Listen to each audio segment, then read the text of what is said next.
مثنوی معنوی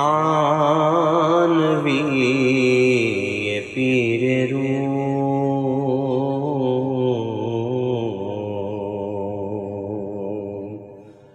مثنوی معنوی پیر روم،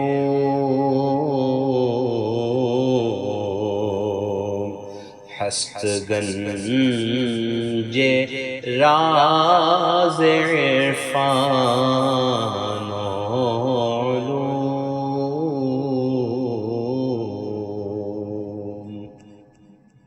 بسم اللہ الرحمن الرحیم، الحمدللہ رب العالمین، والصلاة والسلام علی سیدنا و مولانا محمد سید الاولین والآخرین وعلی آلہ واصحابہ اجمعین، اما بعد۔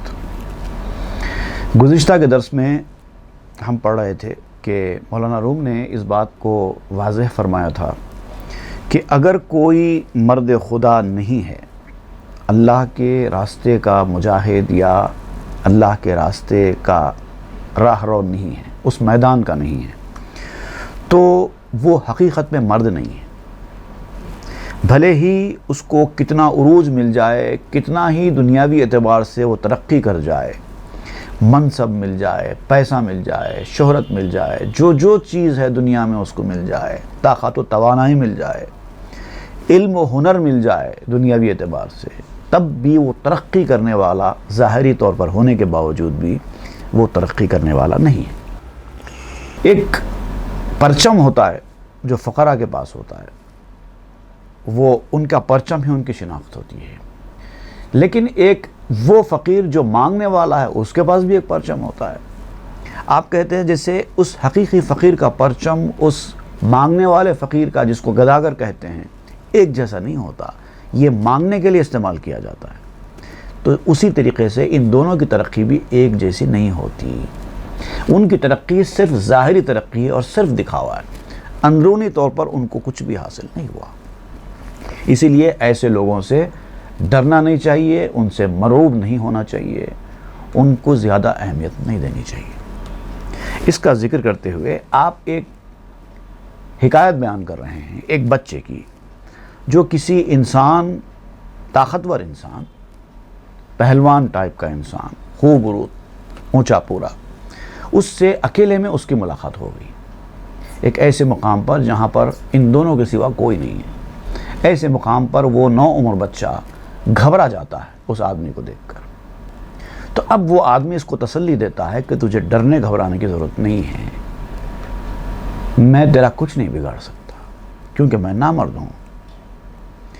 اس طرح کی مثال دیتے ہوئے سمجھا رہے ہیں کہ وہ جو بھاری بھرکم دکھائی دینے والا شخص ہے وہ دنیا دار ترقی کرنے والا ہے، اندر سے کچھ نہیں ہے۔ اب دیکھیے آپ کس طرح سے آپ بیان کرتے ہیں۔ کنگ زفتے کو دکیرا یافت فرد، زرد شد کو دک زبی میں قصد مرد۔ ایک موٹے بھاری بھرکم جسم والے شخص نے ایک بچے کو ایک مقام پر تنہا پایا، بچہ اکیلا تھا، تو وہ بچے کی طرف آگے بڑھا۔ جیسے ہی وہ بچے کی طرف آگے بڑھ رہا تھا، بچہ اس آدمی کے ارادے اور اس کے آگے بڑھنے کے انداز کو دیکھ کر ڈر گیا، لال لال ہو گیا خوف کے مارے۔ گفت اے من باش اے زیبائے من، کہ تو خواہی بود بر بالائے من۔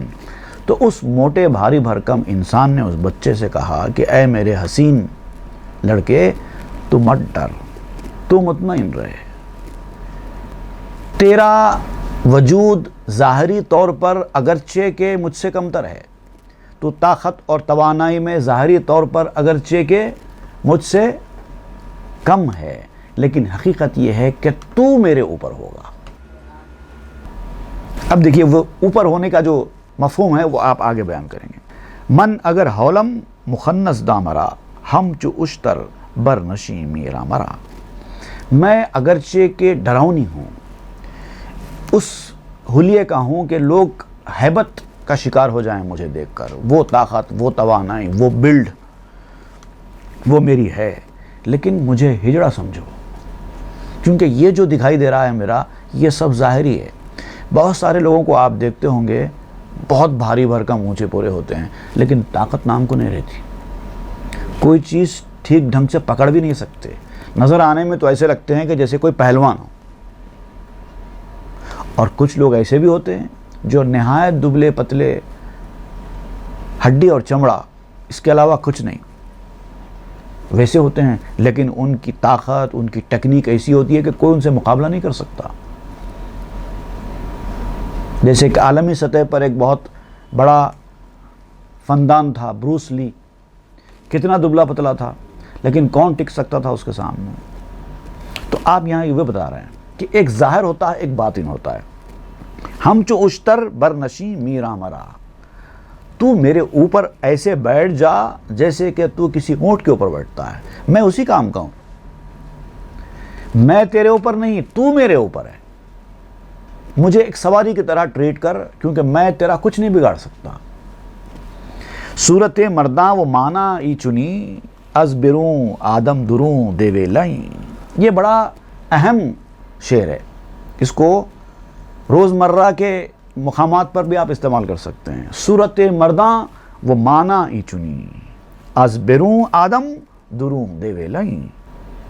صورت تو مردوں کی، لیکن باطن اندر سے کچھ باہر سے کچھ. ایسے آدمی کے لیے یہ شعر استعمال کر سکتے ہیں. از بروں آدم، بیرونی طور پر باہر سے دیکھا جائے تو آدم ہیں، آدمی ہیں. دروں دیوے لائیں، اندرونی طور پر شیطان ہیں. بڑے شریف دکھائی دیتے ہیں، اندر سے بدماش. دہل رامانی اے زفتے چعاد، کہ برو آ شاخ رامی کوفت باد. عاد جو قوم عاد تھی بڑی طاقتور تھی. اللہ تعالیٰ نے کئی نعمتیں اس قوم کو دے رکھی تھی. ان کے چراگاہیں بڑی تھیں، ان کے پاس ہزاروں لاکھوں جانور تھے، مال و دولت کی فراوانی تھی، طاقت تھی، صورت تھی، ہر چیز اللہ نے ان کو دے رکھی تھی. تو آپ اس کی مثال دے رہے ہیں. اس طرح کے لوگ ہوتے ہیں وہ قوم عاد کی طرح موٹے تازے، لیکن ڈھول کی طرح. جیسے ڈھول بھی اتنا بڑا ہوتا ہے، اندر کچھ نہیں ہوتا، اس کے صرف بجانے کے کام کا ہوتا ہے. آپ ڈھول کو کھول کر اندر دیکھو، کچھ نہیں رہتا. کہ برو آ شاخ رامی کوفت باد. اور ایک ڈھول لٹکا ہوا ہے کسی جھاڑ کے تلے، اور ہوا اس کو ہچکولے مار رہی ہے تو بس ہلتا جا رہا ہے. اتنا بھاری بھرکم ہوا کو بھی دفع نہیں کر سکتا، کیونکہ اندر کچھ نہیں ہے نا. اگر اس کے اندر کچھ ہوتا تو اتنا وزنی ہوتا کہ ہوا اس کو نہیں ہلا پاتی. رو بہے اشکار خود را باد داد، بہر تبلے ہم چخی کے پرزباد. ایک چھوٹی حکایت ہے، حکایت میں حکایت آپ بیان کر رہے ہیں کہ ایک لومڑی ایک شکار کو دیکھتی ہے. ایک چھوٹا شکار اس کو مل گیا جو شکار کی طرف لپکتی ہے، اس کو حاصل کرنے کی کوشش کرتی ہے. اچانک اس کی نظر جھاڑ پر ٹنگے ہوئے ایک ڈھول پر پڑی. تو اس نے اس ڈھول کو دیکھ کر خیال کیا کہ یہ تو بڑا شکار ہے، میں یہ چھوٹے شکار کو کیوں پکڑوں. تو اس نے چھوٹے شکار کو چھوڑ دیا اور جا کر ڈھول پر ہاتھ مارا. لیکن جو آواز پڑی الٹا ڈر کے بھاگنے لگی. تو کہا کہ ایک بیکار ڈھول کے لیے میں نے اچھا خاصا شکار برباد کر دیا.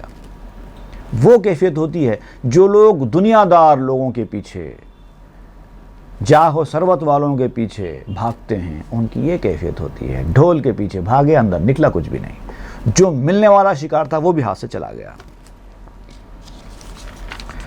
چون ندید اندر دہل او فر بہی، گفت خو کے بہ ازی خی کے تہی. یہاں پر دو الفاظ کا بڑا خوبصورت آپ نے استعمال کیا، ایک خوک اور ایک خیک. جب لومڑی نے ڈھول کے اندر کچھ نہیں پایا، خالی ہاتھ واپس آئی تو بولنے لگی یہ خالی مشق سے تو سور بہتر ہے. وہ جو چھوٹا شکار مجھے ملا تھا، چھوٹے سور کی شکل کا، غنیمت تھا، کچھ تو مجھے کھانے کے لیے مل جاتا. یہ خوک اور ایک خیک دو الگ الگ الفاظ ہیں. خیک کہتے ہیں مشق کو اور خوک کہتے ہیں سور کو. سوری صحیح، کچھ تو کھانے کو مل جاتا، لیکن یہ خیک سے تو میں دھوکے میں آ گئی. یہاں پر خوک کا ذکر نکلا ہے تو میں آپ کو ایک بات بتاتا چلوں. عام طور پر لوگوں کا ایک عجیب و غریب قسم کا فلسفہ ہے، حالانکہ یہاں پر وہ مثنوی میں نہیں ہے، لیکن ایک کام کی بات ہے برمحل ہے، اس لیے میں آپ کو سنا دیتا ہوں۔ سور کا لفظ سنتے ہی لوگ بڑے حیران ہو جاتے ہیں کہ کس طرح کا لفظ استعمال کر رہے ہیں۔ ایک بد جانور اس کا نام رکھا گیا ہے اور کہتے ہیں کہ یہ بہت برا جانور ہے، اس کا نام بھی لینا غلط بات ہے، تو لہٰذا وہ سور کا نام بھی نہیں لیتے۔ سور کا نام لینے کو بھی برا خیال کرتے ہیں اور کہتے ہیں کہ اس کا نام بھی اگر زبان پر آ گیا تو زبان خراب ہو گئی، حالانکہ ایسا نہیں ہے۔ یہ پتہ نہیں کس نے نکال دیا ہے اور کیوں یہ بات پھیل گئی ہے کہ اس جانور کا نام بھی لینے سے زبان خراب ہو جاتی ہے۔ یہ بہت غلط بات ہے۔ قرآن مجید جو اس سے اچھی کوئی کتاب نہیں ہے، اس میں اس جانور کا نام آیا ہے۔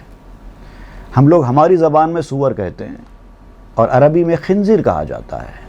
قرآن مجید میں کم سے کم 5 مقامات پر خنزیر کا لفظ استعمال ہوا ہے۔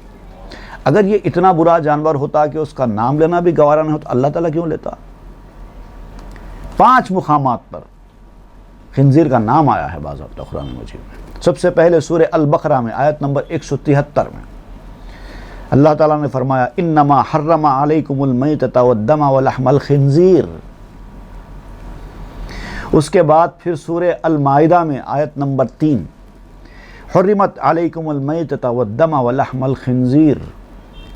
پھر اسی سورہ میں آیت نمبر 60 وہاں پر تو اس کی جمع استعمال ہوئی ہے، پلورل، وَجَعَلَ مِنْهُمُ الْقِرَدَةَ وَالْخَنَازِيرَ وَعَبْدَ الطَّاغُوتِ، سورہ المائدہ آیت نمبر 60 میں۔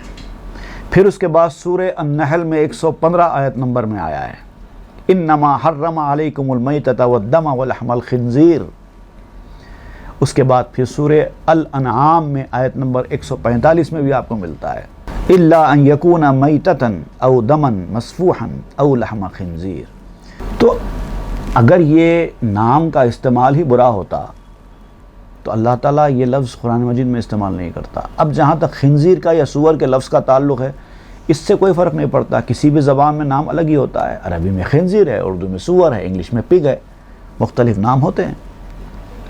تو بہرحال یہ لفظ استعمال کرنے میں کوئی برائی نہیں ہے۔ خود مولانا روم نے لفظ فارسی میں استعمال کیا خوک، خوک کا مطلب بھی وہی ہے۔ رو بہاں ترسند زاواز دہل آخلس چنداں زنت کہ لا تخل۔ اب دیکھیے جو ڈھول کی آواز ہوتی ہے، لومڑی اس سے ڈر گئی۔ آپ کہتے ہیں یہ ڈھول کیا ہے؟ یہ دنیا دار طاقتور لوگ ہیں۔ ڈھول سے مراد دنیا دار طاقتور لوگ کو کہتے ہیں۔ جو لومڑی ٹائپ کے لوگ ہوتے ہیں وہ ان لوگوں سے ڈر جاتے ہیں، جیسے لومڑی ڈھول کی آواز سے ڈر جاتی ہے۔ لومڑی جیسے چالاک اور مکار قسم کی جو مخلوق ہے، وہ دنیا داروں کی جاہ و ثروت، ان کے منصب، ان کے مقامات، ان کی حاصل شدہ کامیابیوں کو دیکھ کر ڈر جاتی ہے، مرعوب ہو جاتی ہے ان سے۔ وہ لومڑی ٹائپ کے لوگ ہیں۔ لیکن جو عقل مند انسان ہوتا ہے وہ کیا کرتا ہے؟ آخلس چنداں زند کہ لا تخل۔ عقل مند انسان اسی ڈھول کو اتنا پیٹتا ہے کہ کچھ مت بولو، مارتا ہے ڈھول، اور اسی ڈھول سے لومڑی خوف زدہ ہو گئی۔ تو جو دیندار آدمی ہوتا ہے وہ ایسے دنیا دار لوگوں سے کبھی مرعوب نہیں ہوتا، ڈرنا تو بہت دور کی بات ہے۔ اس کے بعد ایک اور حکایت آپ یہاں پر بیان کریں گے۔ ایک تیر چلانے والے ماہر سپاہی کا قصہ ہے۔ وہ ایک ایسے مقام پر اپنی ڈیوٹی انجام دے رہا تھا جہاں پر کسی اور کو خاص طور سے ہتھیار سے لیس ہو کر اندر داخلے کی اجازت نہیں تھی۔ جب بھی کوئی ہتھیار سے لیس اندر آتا تو فوری سیکورٹی الرٹ ہو جاتی اور فوری وہ تیر مارنے کے لیے کھڑا ہو جاتا۔ ایسا مقام تھا۔ اب دیکھیے اس کے بارے میں کیا بیان کرتے ہیں۔ ایک سوارے باصلاح ہو بس مہیب، میں شدن در بیشہ بر اسپ نجیب۔ ایک ہتھیار بند سوار بہت ہیبت ناک ایک اچھے خوبصورت گھوڑے پر سوار ہو کر جنگل میں اس مقام سے گزر رہا تھا۔ ایک آدمی گھوڑے پر سوار ہو کر پورے ہتھیاروں سے لیس اس مقام سے گزر رہا تھا جہاں سے ہتھیار کے ساتھ نہیں گزرا جاتا، وہاں پر سیکورٹی ٹائٹ ہے۔ ہتھیار کے ساتھ اندر کوئی داخل ہوتے سیکورٹی الرٹ ہو جاتی ہے اور اس کو یا تو گرفتار کر لیتے یا پھر اس کو ہلاک کر دیتے۔ ایسے مقام سے گزر رہا تھا۔ تیر انداز بے حکم او را بدید، پس ز خوف او کمارا برکشید۔ اب یہ جو سیکیورٹی گارڈ تھا، جیسے ہی اس کی نظر پڑی کہ ایک آدمی ریڈ الرٹ ایریے میں ہتھیاروں کے ساتھ داخل ہو رہا ہے، فوری اس نے تیر تان دیا اور اس کے اوپر اٹیک کرنے کا ارادہ کر لیا، اپنی کمان تان دی۔ تازنت تیرے سوارش بانگزت من ضعیفم گرچے زفتستم جسد۔ تیر چلانے کے لیے اس کے اوپر فوری اپنا تیر تان دیا، بس اب چھوڑنے ہی والا ہے تیر، تاکہ اس کے سینے میں جا کے وہ تیر پیوست ہو جائے۔ اس کی نظر پڑ گئی اس کے اوپر کہ کوئی اس کو تیر تان رہا ہے، اس کو ہلاک کرنا چاہتا ہے۔ تو وہ فوری پکار کر کہنے لگا کہ میں کمزور ہوں، میرے بدن کے اوپر مت جاؤ اور میرے پاس جو ہتھیار ہے اس کے اوپر مت جاؤ، میں نہایت کمزور ہوں، جسمانی اعتبار سے بھی کمزور ہوں، اور یہ جو ہتھیار میرے پاس لگے ہوئے ہیں وہ چلانا بھی نہیں آتا مجھے۔ بہت سارے لوگ اپنے ساتھ ہتھیار لے کے جاتے ہیں، جیسے تلوار لے کے جاتے ہیں، ان کو تلوار چلانا ہی نہیں آتا، بس ساتھ رکھ لیتے ہیں۔ اس ٹائپ کا آدمی تھا یہ۔ ہاں وہ ہاں منگر تو در زفتی من، کم کمم در وقت جنگ اسپیر زن۔ کہنے لگا کہ خبردار خبردار میرے اوپر تیر مت چلاؤ، میرے موٹاپے کو، ظاہری طور پر جو میری طاقت ہے، جو میرے ہتھیار ہے، اس کو مت دیکھو۔ میری حالت تو یہ ہے کہ لڑائی میں بھی میں بوڑھی عورت سے زیادہ کمزور ہوں، کچھ نہیں کر سکتا ہوں۔ نہ تیر چلانا آتا ہے مجھے، نہ ہتھیار اٹھانا آتا ہے مجھے، نہ ہاتھا پائی کرنا آتا ہے مجھے، صرف دکھانے کے لیے بھاری بھرکم ہوں۔ گفت رو کہ نیک گفتی ورنہ نیش، بر تمی انداختم استر سے خیش۔ تو اب اس نے، جس نے تیر اٹھایا تھا، تان لیا تھا اس کے اوپر، اس نے اپنے تیر کو نیچے کر لیا، کر کے کہنے لگا کہ اچھا ہوا تو نے یہ بتا دیا، ورنہ ابھی تیرا کام تمام ہو جاتا۔ میں تو اس ڈر سے کہ تو ایسے مقام پر آ رہا ہے جہاں پہ ہتھیار سے نہیں آ سکتے، تجھے کوئی دشمن سمجھ کر تیرے اوپر حملہ ہی کر دیتا۔ جیسے کہ ڈیفنس وغیرہ کے ایریاز ہوتے ہیں جہاں پہ باہر والے کسی آدمی کو جانے کی اجازت نہیں ہوتی، وہاں پر کوئی آدمی ہتھیار سے اندر جائے گا تو پوری سیکیورٹی الرٹ ہو جاتی نا، نہیں جا سکتے۔ تو اس نے کہا کہ نہیں، ایسی کوئی بات نہیں ہے، ہتھیار تو صرف نمود کے لیے میرے پاس ہے، مجھے چلانا تک نہیں آتا، میں کچھ نہیں کر سکتا، صرف جا رہا ہوں، بس گزر رہا ہوں۔ بے رجولیت چنا تیغے بمشت، بس کا سارا کالت پیکار کشت۔ بہادری بھی نہیں ہے میرے پاس، طاقت بھی نہیں ہے۔ تو آپ کہتے ہیں کہ جو لوگ ہتھیار چلانا نہیں جانتے، بہادری بھی نہیں رکھتے، وہ لوگ ہتھیار اپنے ساتھ نہ رکھیں۔ ایسے ہی ہوگا۔ جو لوگ چلانا جانتے ہیں وہ لوگ پورے ڈیفنس کے ساتھ ہتھیار اپنے ساتھ رکھتے ہیں اور وہ ہتھیار ان کے کام میں آتے ہیں۔ لیکن جن کو ہتھیار چلانا ہی نہیں آتا، آپ کہتے ہیں کہ بغیر بہادری کے، بغیر ہتھیار چلانے کا فن سیکھے کے اس طرح ہاتھ میں ہتھیار رکھو گے تو کیا ہوگا؟ ایسے بہت سارے لوگ گزرے ہیں کہ اسی ہتھیار نے ان کی موت کا سامان اکٹھا کیا۔ گولی ہے کسی کے پاس، گن ہے، چلانا نہیں آتا، اپنے پاس رکھ کے گھوم رہے ہیں، کبھی بھی گولی چل جائے گی، سیدھا آپ ہی کے سینے میں پیوست ہو جائے گی، یا کوئی دوسرا آدمی آپ کے ہاتھ میں گن دیکھ کر آپ کو کچھ اور سمجھے گا، دشمن سمجھے گا، آپ پہ اٹیک کر دے گا۔ آپ کو لڑنا تو آتا ہی نہیں، تو آپ کا ہتھیار اپنے ساتھ رکھنا آپ کی موت کا سبب بن جاتا ہے، اس لیے مت رکھو۔ اگر بہادر ہو، چلانا جانتے ہو تو سیلف ڈیفنس کے لیے رکھو، ورنہ مت رکھو، خالی ہاتھ جانا ہی اچھا ہے۔ گر بے پوشی تو صلاح رستما، رفت جانت چو نباشی مرد آں۔ اگر تو رسموں کے ہتھیار باندھے گا دکھانے کے لیے، یا رسمی طور پر اپنے ساتھ ہتھیار ساتھ رکھے گا جبکہ تو ان ہتھیاروں کا اہل ہی نہیں ہے، تو سمجھ لے تیری جان چلی گئی۔ اب یہ جو بات آپ کہہ رہے ہیں یہاں پر صرف ہتھیاروں کی بات آپ نہیں کر رہے ہیں، بزرگوں کا لباس اور وضاحت کے ساتھ جو لوگ نکلتے ہیں اس کا بھی آپ یہاں پر اشارتاً ذکر کر رہے ہیں۔ اگر آپ کے اندر بزرگوں کی کوالٹیز تھوڑے ہی صحیح اگر نہیں ہیں، آپ مکمل طور پر دنیا دار ہیں اور بزرگوں کا لباس اختیار کرتے ہوئے لوگوں کو دھوکہ دے رہے ہیں، تو سمجھو یہی بزرگوں کا لباس آپ کی جان لینے کا موجب بن جائے گا، آپ کی تباہی بربادی کا موجب بن جائے گا۔ یہ بھی ایک قسم کا ہتھیار ہے، یہ ان لوگوں کے لیے زیب دیتا ہے، دنیا دار آدمی کے لیے زیب نہیں دیتا۔ جاں سپر کن تیخ بے گزار ہے پسر، ہر کے بے سر بود زیں شہ برد سر۔ اے بیٹا اپنے جان کی ڈھال بنا لے، اپنی سیکورٹی کا انتظام کر لے۔ تیری سیکورٹی یہ نہیں ہے تو تلوار لے کر جا رہا ہے جبکہ تجھے تلوار چلانا ہی نہیں آتا اور سمجھتا ہے کہ سیکورٹی ہے تیری، نہیں، یہ تو الٹا جان کا خطرہ ہے۔ تو جو ڈھال تم بنا سکتے ہو وہ ڈھال بناؤ۔ عام آدمی کی ڈھال یہی ہے کہ وہ بغیر ہتھیار کے نکلے، یہی ڈھال ہے اس کی۔ جن ممالک میں ہتھیار اپنے ساتھ رکھنے کی اجازت نہیں ہے وہاں پر بغیر ہتھیار کے ہی نکلنے میں سلامتی ہے، ہتھیار کے ساتھ نکلنا خطرے والی بات ہو جائے گی۔ صلاحت ہی لاؤ مکرے تو است، ہم ز تو زائید و ہم جانے تو خست۔ تو یہ جو تیرے ہتھیار ہیں، جو تو ہتھیار بنا کر دنیا میں چلتا ہے، وہ ہے تیرے ہیلا، بہانے، مکر، اس کو تو ہتھیار بناتا ہے۔ تجھے ایک ذمہ داری دی گئی ہے، ایک کام دیا گیا ہے اور تجھے کہا گیا ہے کہ وہ کام کر، تو جو ہے اس کام سے اپنے آپ کو بچانے کے لیے ہیلے بہانے تراشتا ہے۔ مجھے یہ کرنا تھا، نہیں ہو سکا، مجھے وہ ذمہ داری تھی، اس کی وجہ سے میں نہیں کر سکا۔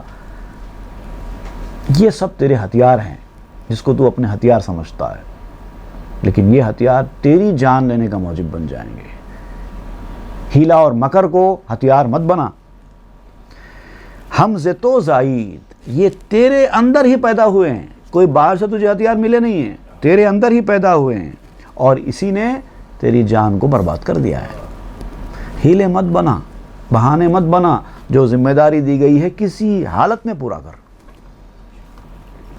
چوں نہ کر دی ہیچ سودے زیں ہیل، ترک حیلت کن کے پیش آئے دول۔ جب تو نے ان ہیلوں سے کبھی کوئی فائدہ ہی نہیں اٹھایا، تجھے پتا چل گیا کہ ہیلے میرا کام کبھی نہیں آ سکے، تو تیرا پہلا کام یہ ہے کہ ان ہیلوں کو چھوڑ دے، تاکہ جو دولت تجھے حاصل ہونی ہے وہ دولت تجھے حاصل ہو سکے۔ جب تک ہیلے بہانے آتے رہیں گے تب تک وہ دولت جو تجھے ملنی ہے نہیں ملے گی۔ چوں یہ کہ لہجہ نہ خوردی برز فن، ترک فن گوئی طلب رب المنن۔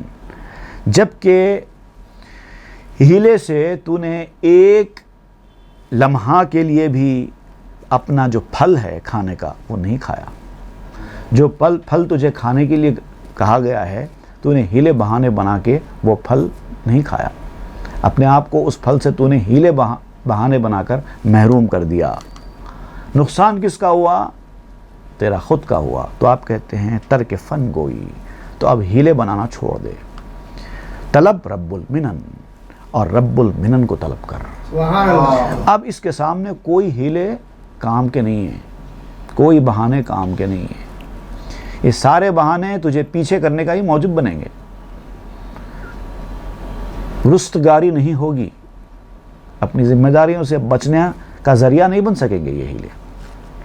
چو مبارک نیس برتو این علوم، خیشتن گولی کنو بگذر ز شوم۔ یہ فن، یہ فنکاری، یہ چالاکی، یہ ہوشیاری جس کے ذریعے سے تو ہیلے بناتا ہے استعمال کرتے ہوئے، یہ تیرے لیے کبھی مبارک نہیں ہے۔ تو ان ہیلوں کی تراشنے کے لیے، اپنے کام سے بچنے کے لیے جو تو ہیلے بہانے بنا رہا ہے، اس کے لیے بھی تو نے اپنی عقل کا استعمال کیا نا، تبھی تو ہیلے بنا رہا ہے۔ اگر عقل نہ ہوتی تو ہیلے کہاں سے بناتا؟ عقل کا استعمال کرتے ہوئے ہیلے تراش رہا ہے نا۔ تو یہ تیری عقل کا استعمال کرتے ہوئے مکاری کے ذریعے تو نے جو ہیلے بنائے ہیں یہ تیرے لیے کبھی مبارک نہیں ہیں۔ ایسے حالت میں تجھے چاہیے کہ بالکل سیدھا سادہ بھولا بھالا بن جائے، تاکہ تجھے ہیلے بہانے بنانے کے لیے عقل ہی نہ ہو۔ ایسا عقل مند انسان جو اپنی عقل کو ہیلے بہانے بنانے کے لیے استعمال کرتا ہے، اس سے اچھا تو وہ بیوقوف ہے جس کو ہیلے بہانا نہیں آتا، کیونکہ وہ بد نصیبی سے تو محروم، بد نصیبی والا تو نہیں ہے۔ تو بد نصیب مت بن، اس بد نصیبی سے نکل جا۔ چو ملائک گوئی لا علم لنا، یا الہی غیر ما علمتنا۔ جیسے کہ فرشتوں نے کہا تھا. اللہ تعالیٰ نے جب ان سے پوچھا تھا بتاؤ فرشتوں، تو فرشتوں نے کہا تھا پروردگار جتنا علم تو نے ہم کو دیا ہم اتنا ہی جانتے ہیں، اس سے زیادہ جانتے نہیں ہیں. کیا بتائیں ہم تجھے، تو دے گا تو بولیں گے، نہیں دے گا نہیں بولیں گے. ہمارے پاس تو اپنا ذاتی علم کچھ ہے ہی نہیں، صرف اتنا علم ہی ہے ہمارے پاس جتنا تو نے دیا ہے. تو بندے کو بھی ایسی ہو جانا چاہیے اس مقام پر، میرے پاس کچھ نہیں ہے، میرے پاس کیا ہے، میں تو سیدھا سادہ عام لوگوں کی طرح کا انسان ہوں، میرے پاس کچھ نہیں ہے. یہ بھولے پن کی سی بات ہے. ایک آدمی کے پاس سب کچھ ہے، وہ کہہ رہا ہے کہ میرے پاس کچھ نہیں ہے، مطلب بھولا بھالا ہے. نہیں، بھولا بھالا نہیں، عقل مند ہے. وہ عقل مند سچا عقل مند ہے. ورنہ جو لوگ مکاری والے عقل مند ہوتے ہیں، عقل مندی بھی دو قسم کی ہوتی ہے. ایک آدمی اپنی عقل کا استعمال اپنی غرض کے لیے، اپنی مکاری کے لیے کرتا ہے. بعض لوگ بظاہر چیزوں میں بڑے بھولے ہوتے ہیں، لیکن جب اپنا معاملہ آتا ہے تو بڑے ہوشیار ہوتے ہیں، وہ مکاری ہے. لیکن یہاں کیا ہے، آپ کو الٹے ہونا ہے. ایک مقام پر ہے تو ہوشیار عقل مند، لیکن ایک مقام پر آنے کے بعد آپ کو بالکل بھولے بن جانا ہے. میرے پاس کیا ہے بھی کچھ نہیں ہے. ہیلہ و مکرندری رہ سود نیست، ہر کے شد مغرور عقل او کو دنیست. اس رستے میں، اللہ کے اس رستے میں ہیلے بازی، دھوکے بازی، مکر، فریب، اس کا کبھی کوئی فائدہ نہیں ہے. میں ایسا ہوں، میں ویسا ہوں. لوگوں کو آپ اس طرح سے مروب کر سکتے ہوں گے کچھ وقت کے لیے، لیکن آپ کے لیے بہرحال فائدہ مند نہیں ہے. یہ آپ جتنے ہیں اس سے کم ہی بتاؤ تو اچھا ہے، کیونکہ اس کا کوئی فائدہ نہیں ہے. ہر کے شد مغرور عقل، جس نے بھی اپنی عقل پر گھمنڈ کیا، اپنی عقل پر مغرور ہوا، او کو دنیست، حقیقت میں بے وقوف تو وہی ہے. یہ حکایت بشنو اے صاحب قبول، در بیان جہل و عقل بالفضول. تو اب آپ اس موضوع کو چونکہ آپ نے نکال دیا ہے کہ عقل مند انسان کو اپنی عقل پر گھمنڈ نہیں ہونا چاہیے. بعض مقامات ایسے ہوتے ہیں وہاں پر بے وقوف رہنا ہی فائدہ مند ہوتا ہے. اس کا ذکر کرتے ہوئے آپ ایک حکایت بیان کر رہے ہیں ایک اعرابی کی. ایک بدو نے کیا کیا، اس کو گیہوں بھر کر لے جانا تھا گھوڑے پر بٹھا کر. تو اس کی بوری آتی نا، گیہوں کو اس نے بوری میں بھر لیا. یہ مثال کے طور پر آپ سمجھیے کہ 20 کلو گیہوں تھے، اس نے اس کو گھوڑے پر ایک طرف باندھ دیا. تو گھوڑا جب تیز دوڑتا ہے اور ایک طرف وزن ہوتا ہے تو اس کی بیلنسنگ نہیں ہوتی. تو اس نے کیا کیا، بیلنسنگ کے لیے ایک تھیلا لیا، اس کے اندر 20 کلو مٹی بھر دی، دوسری طرف لگا دی. ایک طرف گیہوں ہے جس کو وہ لے جانا ہے، دوسری طرف اس نے مٹی بھر دی جس کو لے جانا مقصد نہیں ہے بلکہ وہ بیلنسنگ کرنا مقصد ہے. اور وہ گھوڑے پہ اس نے لگائی اور اپنا راستے پر نکل پڑا. راستے میں ایک عقل مند انسان اس کو ملا. اس نے پوچھا کہ یہ آپ گھوڑے کے اوپر ایک طرف ریتی کیوں لے جا رہے ہیں؟ تو اس نے کہا کہ یہ بیلنسنگ کے لیے لے جا رہا ہوں. تو وہ ہنسنے لگا. ہنس کے ایک عقل مندی کا مشورہ دیا اس نے کہ ارے بے وقوف انسان، بیلنسنگ ہی کرنا تھا تو ایک طرف 20 کلو گیہوں رکھ کر دوسری طرف 20 کلو ریتی ڈالنے کے بجائے اسی 20 کلو گیہوں کو آدھے کر کے 2 تھیلے باندھ لیتا اور آدھا ادھر لگا لیتا. کم از کم اس اونٹ کو اتنا زیربار تو ہونا نہیں پڑتا، وزن تو ہلکا ہو جاتا. عقل کا استعمال ہی نہیں کرتا ہے تو.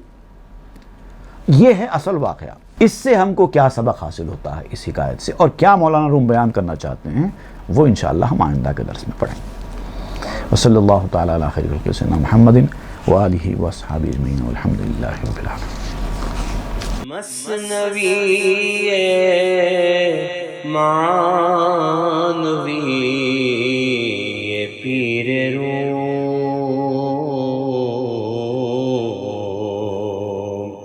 ہست گنج راز عرفان